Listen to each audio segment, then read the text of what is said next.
চাষি জমিগুলোর ব্যাপারে আমাদের ক্রপ ইন্স্যুরেন্স করা আছে, শস্য বীমা চাষিদের জন্য, তারা চিন্তা করবেন না। জল শুকিয়ে গেলে মেপে সেগুলো দেখে নেওয়া হবে। যাদের মাটির বাড়ি ধসে গেছে, যদিও এখনো প্রায় বাংলায় আমরা 50 লক্ষ পাকা বাড়ি তৈরি করেছি, কিন্তু এখনো 50 লক্ষ মাটির বাড়ি আছে। 3 বছর ধরে কেন্দ্রীয় সরকার টাকা দেয় না। তাই এবছর আমরা 11 লক্ষ করবো বলে ঠিক করেছিলাম ডিসেম্বরে।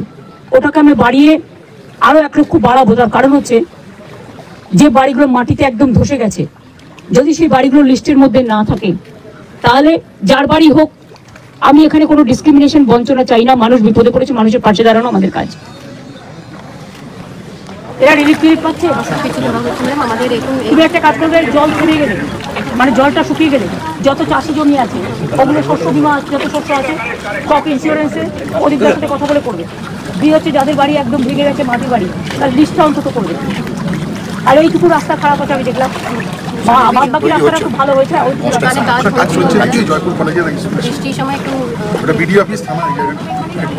আর আমি চিকিৎসকদেরও বলবো, এই জল কমে গেলেই সাপেরাও আশ্রয় নিয়েছে ডাঙায়।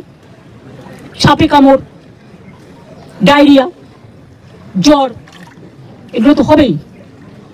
আমি নিজেও ফোন করে চিফ সেক্রেটারিকে বলেছি কয়েকটা জায়গায় ইমিডিয়েট মেডিকেল ক্যাম্প, যাতে মেডিকেল ক্যাম্প যে করবো এখনো পর্যন্ত কাজে তো যোগদান হয়নি।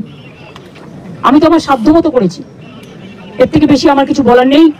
আমি আশা করি let the good sense prevail, কারণ বন্যায় মানুষ আক্রান্ত, মানুষের প্রাণ বাঁচানো আমাদের এখন সবচেয়ে বড় কাজ। দুটো খাদ্য তুলে দেওয়া বড় কাজ। এই সময়টা রাজনীতির সময় নয়। সামনে পুজো প্যান্ডেলগুলো পর্যন্ত দেখুন কি অবস্থা, জল ঢুকে গেছে। রিলিফ ক্যাম্পগুলো চলবে যতক্ষণ পর্যন্ত তারা বাড়িতে ফিরে রান্না করার মতো অবস্থা ফিরবে।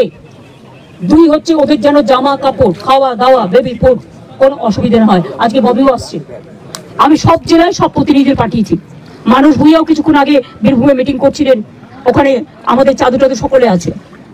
বর্ধমানেও আমি অরূপ বিশ্বাস এবং অন্যদের পাঠিয়েছি, স্বপন দেবনাথ, ওদিকে রবি চ্যাটার্জি, সবাইকে পাঠিয়েছি।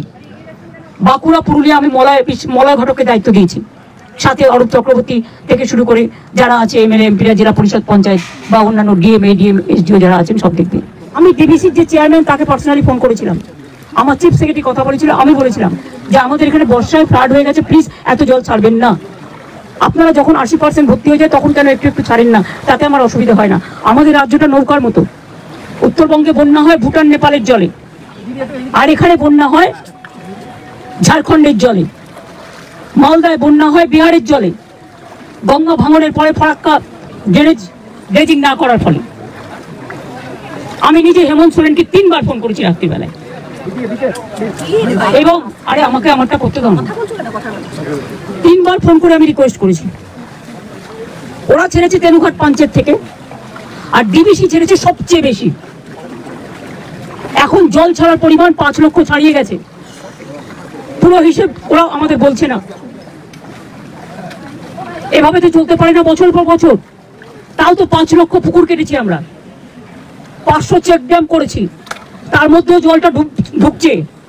সেইগুলো যদি না করতাম তার মানে আরো কত হতো, দোতলা সমান জল ঢুকেছে।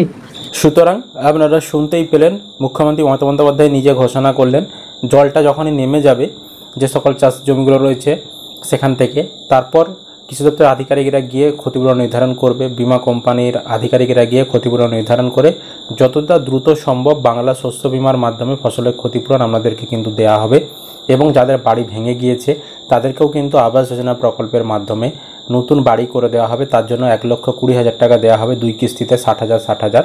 এবং যাদের লিস্টে নাম নেই এরকম কেউ উপভোক্তা থাকলে তাদেরকেও বাড়ি দেওয়া হবে। এর জন্য নতুন করে আরও উপভোক্তাদেরকে টাকা দেওয়া হবে, এবং প্রথম কিস্তির টাকা আগের ঘোষণা মতো এই ডিসেম্বর মাসেই কিন্তু দেওয়া হবে। তো এটাই ছিল মূলত আপডেট। আর যারা শস্য বিমার আবেদন এখনও করেননি অবশ্যই বিমার ফর্ম জমা করুন, নইলে যতই আপনাদের চাষের জমির ক্ষতি হোক আপনারা ক্ষতিপূরণের টাকা পাবেন না। বিমার ফর্ম কোথায় পাবেন আমাদের ভিডিও ডেসক্রিপশন বক্সে পিন কমেন্টে লিঙ্ক দেওয়া রয়েছে, সেখান থেকে ডাউনলোড করে নিন। এছাড়াও কীভাবে ফর্ম ফিল আপ করতে হবে সেই নিয়ে আগেই আমরা ভিডিও বানিয়ে রেখেছি, সেই ভিডিওর লিঙ্ক ডেসক্রিপশনে, আই বটনে, এছাড়াও আমাদের এন্ড স্ক্রিনে দেওয়া রয়েছে, অবশ্যই সেখান থেকে দেখে নেবেন। ভিডিওটি ভালো লাগলে লাইক করবেন, বন্ধুদেরকে ভিডিওটি শেয়ার করবেন, আর চ্যানেলটিকে অবশ্যই সাবস্ক্রাইব করে রাখবেন।